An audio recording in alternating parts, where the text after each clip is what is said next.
The rain beat against the windshield like 1,000 tiny fists as Lammy peered through the blur of water, her manicured hands gripping the steering wheel.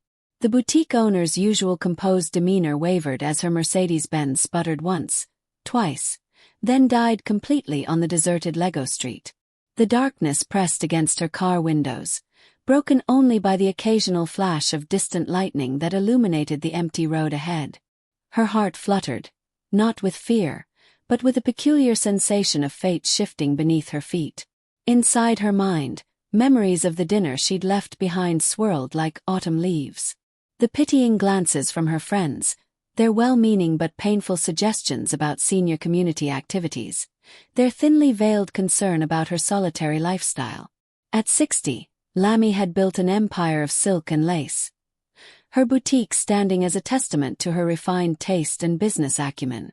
Yet, tonight, surrounded by the percussion of rain and the whisper of her own breathing, she felt the weight of her solitude pressing against her chest.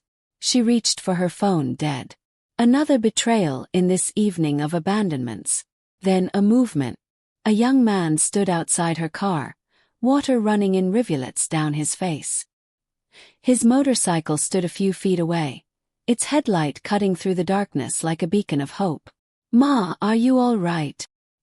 His voice carried through the glass, concern evident in his tone. Lammy hesitated. Years of Lego Street wisdom warred with desperate necessity. But something in his eyes, earnest, kind, determined, made her lower the window slightly. He introduced himself as Toby, an engineering graduate turned dispatch rider. As he bent to examine her car's engine, the rain soaking through his thin jacket, Lammy found herself studying him with growing curiosity.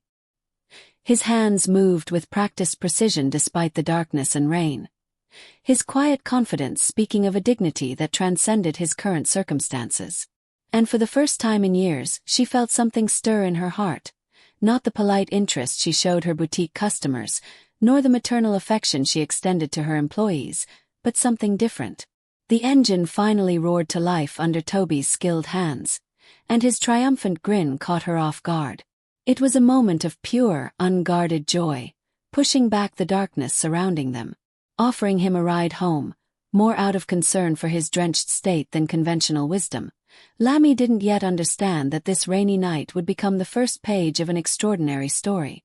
The next morning, sunlight streamed through the floor-to-ceiling windows of Lammy's boutique, casting prismatic patterns across rolls of imported silk and hand-woven oak.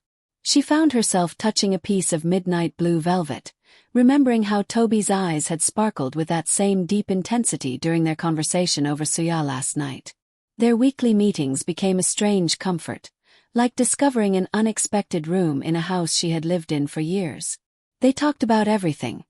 Her early days struggling to establish her boutique, his dreams of designing sustainable city projects, their thoughts on politics and poetry. But whispers started, a gentle breeze growing into a steady wind of speculation. Lammy noticed the sideways glances from customers, the pauses in conversation when she entered a cafe with Toby, the subtle raising of eyebrows when he held the door open for her with unnecessary flourish. Yet, she cared less about the murmurs than about the way Toby's face lit up when she spoke, the way he listened, fully present, as if she were the most fascinating woman in the world. Then, one lazy Sunday afternoon in her garden, the rhythm of their friendship shifted. Watching butterflies dance among her roses, Toby's voice, usually confident and clear, trembled slightly. "I think I'm falling in love with you, Lammy," he said, the words hanging in the air like suspended raindrops. Her world tilted. 33 years separated them, an entire lifetime of experiences, victories, and scars. Yet, in that moment, with the scent of roses perfuming the air and Toby's honest eyes fixed upon her, the mathematics of age felt irrelevant. The news of Toby's job offer in Abuja landed like a stone, sending ripples through their carefully constructed world. Senior engineering consultant at one of Nigeria's top firms, a position that represented everything he had worked for, everything she had helped him strive toward. Yet, the thought of him leaving Lagos created a hollow space beneath her ribs that no amount of success could fill. Their love stretched across kilometers, maintained through daily video calls and messages that lit up their phones like beacons in the night. One evening, during a weekend visit, as they sat on her balcony watching city lights flicker like earthbound stars, Toby pulled out a ring. No elaborate proposal, just a quiet question asked with trembling fingers and steady eyes. "Yes," she whispered, feeling the world shift beneath her feet. Their engagement announcement crashed through social circles like a thunderclap. Lamy's daughter, Rennie, stormed into the boutique the next day, her face a mask of confusion and hurt. "Mama, have you lost your mind?" But she stopped short at her mother's expression, serene, determined, glowing with an inner light she hadn't seen since before her father passed. The silence stretched before Rennie finally sighed, her voice softening. "Does he make you happy, Mama? Truly happy?" When Lamy smiled and nodded, something in her daughter's expression thawed, like ice melting under the first warm breeze of spring. The first signs came quietly. Lamy dismissed the morning sickness as stress, ignored the tenderness as a quirk of age. Until one morning, kneeling on her bathroom floor, a pregnancy test confirmed the impossible. 2 pink lines. At 60. Postmenopausal. Holding the test in trembling hands, she realized that everything she thought she knew about her body, about fate, was wrong. Toby's reaction burned itself into her memory. His stunned silence, then a slow, incredulous smile, followed by a laugh so pure it broke something inside her. "Allahu Akbar," he whispered, gathering her into his arms, his tears warm against her neck. Their miracle children, a boy and a girl, arrived months later to the sound of joyous cries. Lamy, cradling them in her arms, looked around the room at their family. Rennie taking photos, Mama Bimp wiping happy tears, Toby watching them all with overwhelming love, and knew they were truly blessed. 5 years passed.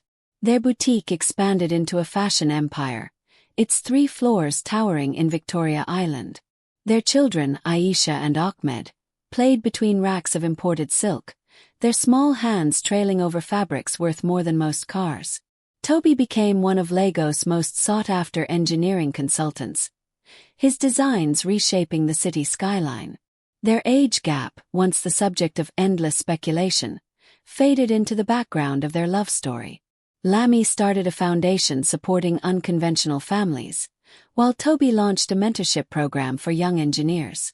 On quiet evenings, when the city settled into a hush, they sat on their balcony, fingers intertwined, watching the sun paint the sky in shades of hope.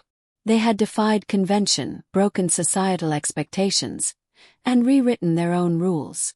And in doing so, they had built a love story that would be whispered for generations, a testament that love, in its purest form, knows no boundaries.